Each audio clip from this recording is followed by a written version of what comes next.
Bienvenidos a una nueva clase virtual de Política y Ciudadanía. Empezamos hoy con la segunda unidad, material ya del segundo trimestre, una unidad dedicada a lo que es el Estado, por lo que ahora vamos a definir qué es, cuáles son sus atributos y cómo fue evolucionando a lo largo de la historia. Para eso, vamos a empezar con una definición de alguien que ya habíamos visto, que es Max Weber, que tiene una de las definiciones más aceptadas de Estado para la ciencia política. Para él, el Estado es una asociación de dominación con carácter institucional que ha tratado con éxito de monopolizar dentro de un territorio la violencia física legítima como medio de dominación y que, con este fin, ha reunido todos los medios materiales en manos de sus dirigentes y ha expropiado a todos los seres humanos que antes disponían de ellos por derecho propio, sustituyéndolos con sus propias jerarquías supremas. Acá hay muchos elementos para analizar respecto de la definición que da Max Weber. En primera instancia, habla de una asociación de dominación con carácter institucional, es decir, que estamos hablando de una institución específica que domina al resto de la sociedad. Recuerden las clases pasadas cuando hablamos de dominación, que tenía que ver con esto. ¿Por qué los hombres aceptan ser dominados por alguien más? En este caso, no por una persona en sí, sino por una institución. Esta institución, que es el Estado, logró monopolizar la violencia física legítima dentro de un territorio específico y con éxito. Dentro de un territorio, porque el Estado se circunscribe a un terreno específico. Basta con mirar un mapa, ver la frontera argentina y entender que el Estado argentino termina ahí donde termina la frontera de la Argentina. Pero ¿qué quiere ver con esto de monopolizar la violencia física legítima? Cuando hablamos de violencia física, hablamos de la capacidad represiva del Estado. Esto significa poner una serie de normas y sancionar a aquellas personas que no las respeten, a través de la coerción. Por ejemplo, alguien viola una ley, va a la cárcel.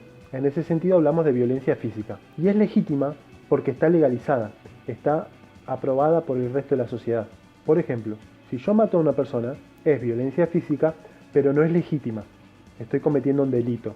Si el Estado, en el marco de sus instituciones, mata a una persona, por ejemplo la pena de muerte, ahí estamos hablando de violencia física, pero legítima, legitimada por las leyes que tienen la aprobación de todas las personas de un Estado. Esto significa que el Estado es el único que puede ejercer violencia física legítima. Y se aclara, con éxito, porque justamente puede pasar que en un Estado esta institución compita contra otros grupos de poder que intentan ejercer violencia física por sus propios medios, lo que termina convirtiéndose en un Estado fallido y que por más que invente normas, no puede hacerlas cumplir. Entonces, bajo esta definición, no podríamos estar hablando de Estado en el sentido estricto de la palabra. Un ejemplo podría ser la región de Palestina, específicamente la región de Gaza, porque ahí tenemos un protoestado que no puede hacer cumplir las normas del lugar, no puede respetar sus límites y que está manejado por una organización guerrillera como lo es Hamas. Seguimos avanzando con la definición. Vemos que con este fin, el de monopolizar la violencia legítima, reunió todos los medios materiales en manos de sus dirigentes y ha expropiado a todos los seres humanos que antes disponían de ellos por derecho propio. Es decir, anteriormente todos teníamos materiales para imponer la violencia legítima. Lo que hace el Estado es expropiar, es decir, sacarle a las personas esos materiales y quedárselo él mismo. Y por eso el Estado sería el único que puede realizar esta violencia. Como ejemplo tenemos el desarrollo del Estado argentino. Antes teníamos las provincias que luchaban entre sí y cuando se crea un Estado, este va absorbiendo funciones que antes eran de las provincias. Una de las funciones que tenían los viejos caudillos era la de crear ejércitos. Entonces íbamos a tener un ejército creado por Buenos Aires, un ejército que respondía a Urquiza, otro ejército que respondía a Quiroga, y así cada provincia tenía un ejército propio. Lo que hace este Estado al ser creado es que todas esas fuerzas militares que tenían las provincias dejan de ser provinciales y pasan a ser nacionales. Y el único que puede crear un ejército es el Estado Nacional. Por eso, bajo la presidencia de Mitre, se crea el ejército argentino como una fuerza militar nacional y ya no provincial. Cuando se dice que se la sustituye por sus propias jerarquías supremas, está hablando de las leyes nacionales que están por encima de toda la normativa provincial. Una provincia no puede dictar una ley que viole una ley nacional. Entonces el ejército argentino se va a regir por esta cuestión. Inclusive el presidente es el jefe de todas las fuerzas militares y esto lo designa la misma Constitución Nacional. Si un gobernador quisiera crear un ejército, no tiene permitido hacerlo. Sería un acto ilegal. Y al hacer esto, el Estado argentino podría intervenir sancionando al gobernador e interviniendo la provincia, es decir, haciéndose cargo de su gobierno.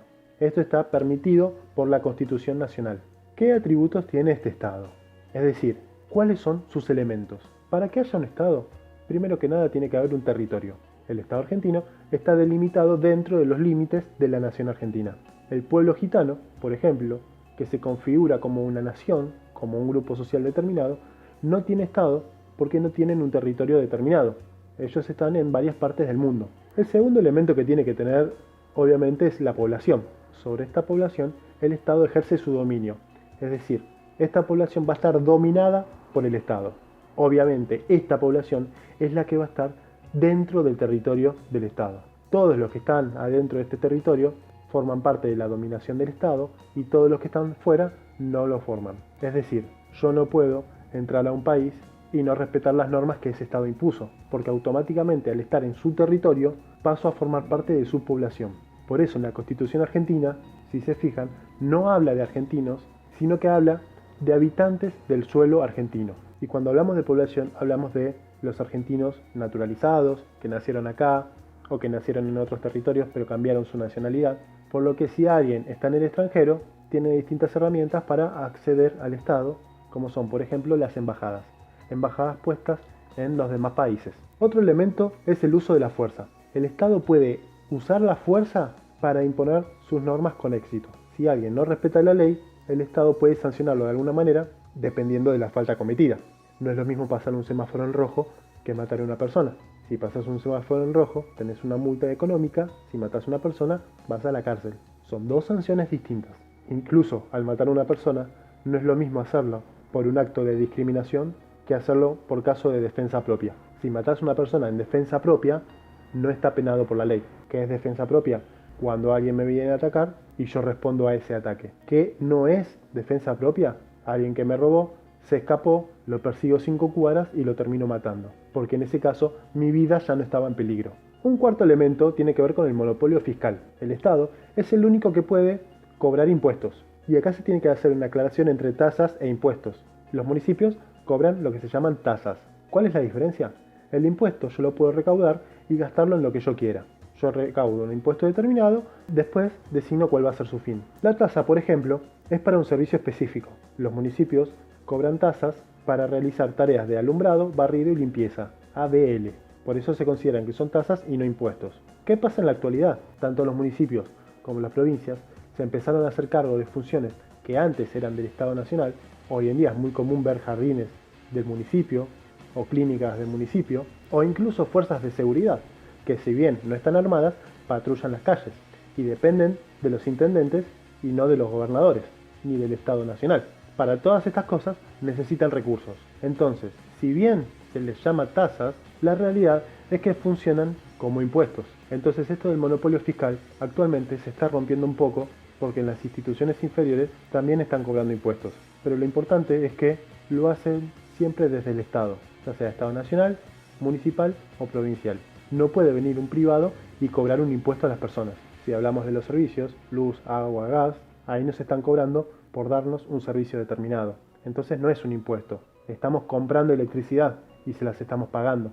Nosotros pagamos en base a lo que consumimos de electricidad o de gas. Otro elemento que tiene más que ver con los estados modernos es la organización. Como dijimos anteriormente, los estados se organizan de manera burocrática. Tenemos arriba la cabeza, la persona más importante, y los de abajo en forma de pirámide que los van obedeciendo. Cada uno responde al que tiene arriba. Debajo del presidente va a estar su jefe de gabinete, debajo van a estar sus ministros, debajo de cada ministro sus directores, secretarios, empleados públicos, todo organizado de manera piramidal, donde los de abajo tienen que obedecer al que está arriba.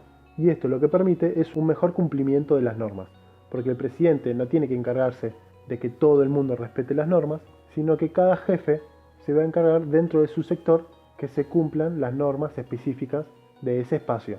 Otro elemento que tiene es el ordenamiento normativo.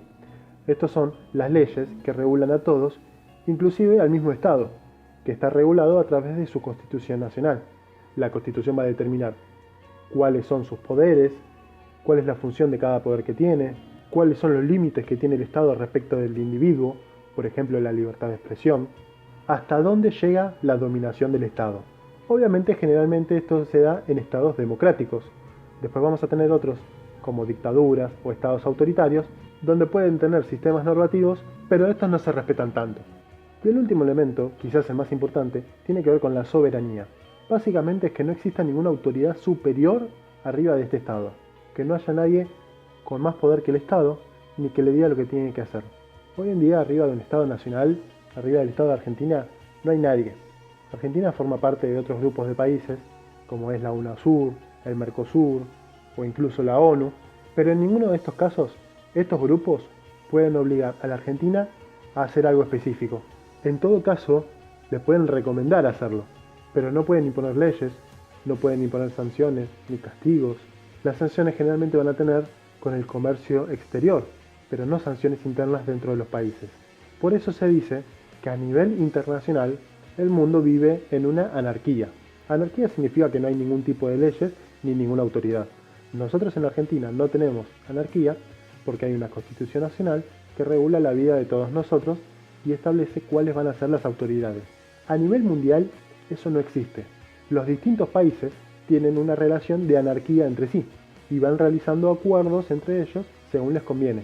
La ONU es simplemente un organismo de países para ayudar a resolver algunos conflictos, pero de ninguna manera es un gobierno mundial con soberanía que pueda imponer su voluntad al resto de los países.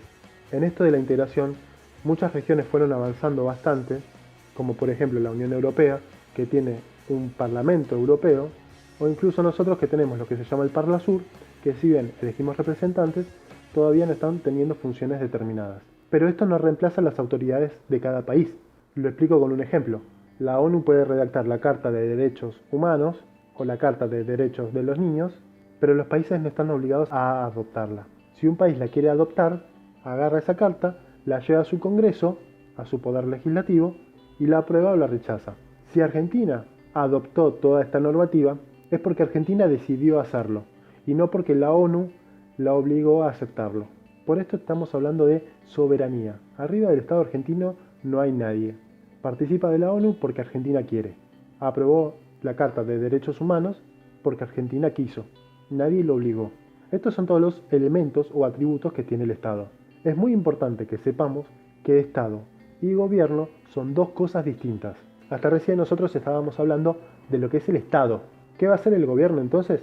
Van a ser esas personas que van a ser los titulares de este Estado, los que se van a encargar de conducirlo y que van a ir variando a lo largo del tiempo. La principal diferencia es que el Estado es permanente y el gobierno cambia. Por ejemplo, dentro del Estado podríamos incluir al Poder Judicial, al Poder Legislativo y al Poder Ejecutivo. No importa quién está al frente del Poder Ejecutivo, siempre va a haber un Poder Ejecutivo en la Argentina. Y si se produce un cambio en el Estado, son cambios muy estirados a lo largo del tiempo. Tienen que pasar muchísimos años para que haya un cambio significativo. Dentro del gobierno podríamos incluir los distintos presidentes que se fueron sucediendo, que fueron los que se hicieron cargo del Poder Ejecutivo. Estos presidentes van cambiando con el tiempo, pero el Poder Ejecutivo sigue vigente independientemente de quién esté gobernando. Generalmente se asocia el gobierno con el Poder Ejecutivo, que es el que termina mandando. Entonces, hay que diferenciar la institución Estado en sí del gobierno, que es el que usa el Estado, o mejor dicho, el que conduce al Estado para llevarlo a un fin determinado. Hoy, el gobierno es el de Alberto Fernández y el Estado sería, en parte, el presidente de la nación argentina. Cambia el presidente, pero no cambia el hecho de que tenemos un presidente y de que lo vamos a seguir teniendo a lo largo de la historia. El Estado, como lo conocemos hoy en día, es el Estado moderno. No siempre fue así. Vamos a ver ahora cómo fue avanzando a lo largo de la historia de manera resumida, pero para eso tengamos en cuenta esta línea de tiempo que incluye las distintas etapas o edades que tiene la historia. Hablamos de historia cuando tenemos los primeros registros de escritura, dando comienzo a la Edad Antigua, que termina con la caída del Imperio Romano de Occidente en el 476 después de Cristo. Entre ese periodo y la caída del Imperio Bizantino, Constantinopla o el Imperio Romano de Oriente en el 1453, está la Edad Media. Y después de esa etapa empieza la Edad Moderna, un periodo breve que culmina con la Revolución Francesa, dando lugar a la edad contemporánea. Tomando en cuenta estas tres etapas, vamos a ver cómo era el Estado en cada una de ellas. En el mundo antiguo teníamos distintos tipos de Estado y tenían que ver con las primeras civilizaciones como Egipto o el Imperio Persa o civilizaciones más conocidas como Grecia y Roma. Estos estados eran muy distintos entre sí, obviamente, porque en Egipto teníamos un faraón, por ejemplo, en Grecia teníamos distintas polis o ciudades-estado, y el mismo Imperio Romano fue cambiando su forma de gobierno, pasando de imperio a república y monarquía. Entonces acá tenemos un poder central, en algunos casos en el faraón, en otros en el rey o en otros en el emperador, incluso en Roma en un senado de ciudadanos notables, o un sistema de gobierno muy llamativo como la democracia griega, donde todos los ciudadanos formaban parte del gobierno. Pero estos eran los distintos tipos de estados en la antigüedad. Pasando la Edad Media, los estados se van debilitando, es decir, el rey es cada vez más débil, producto de la fuerza que tomaban los señores feudales, estas personas que vivían en los castillos y daban tierras a los que vivían alrededor de él. La gran dificultad de la Edad Media que tienen los reyes es la de poder consolidar un imperio unificado donde todos los señores se sometan a su voluntad.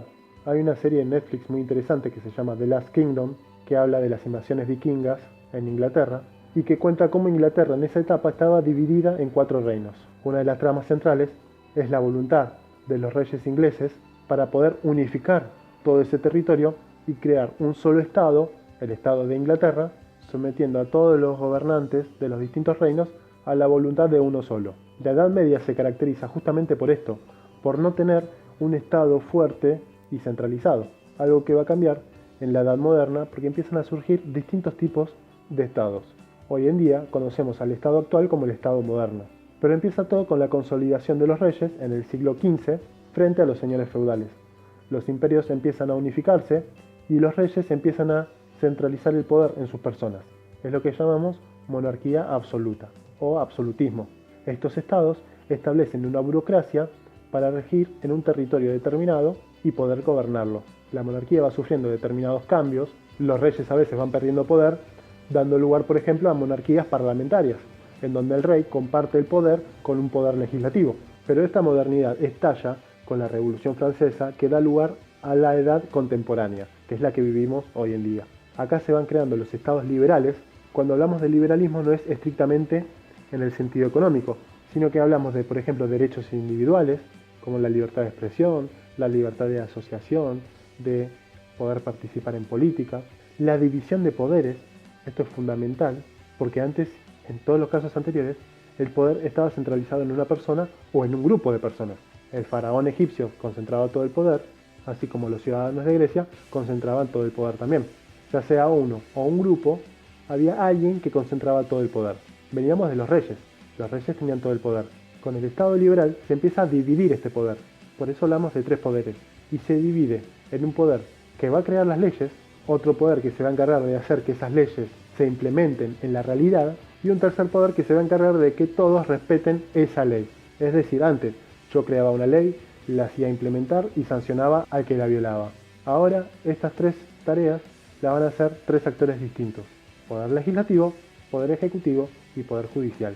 También en este estado tenemos igualdad ante la ley, ya somos todos iguales ante la ley, no hay más diferencias, pero en realidad esta igualdad no termina siendo real, porque si bien somos iguales ante la ley, hay muchas diferencias económicas entre los hombres que no son compensadas.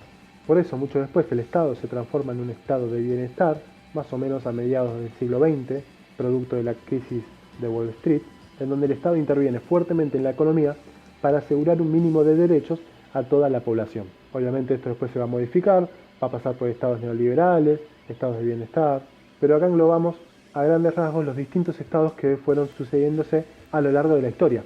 Hay que entender que hay muchos tipos de estados, presidencialistas o parlamentarios, democráticos y no democráticos, autoritarios y totalitarios, y estos tipos de estados son los que vamos a ver en la próxima clase. Así que por ahora terminamos la clase acá y nos vemos en la próxima oportunidad. Hasta luego.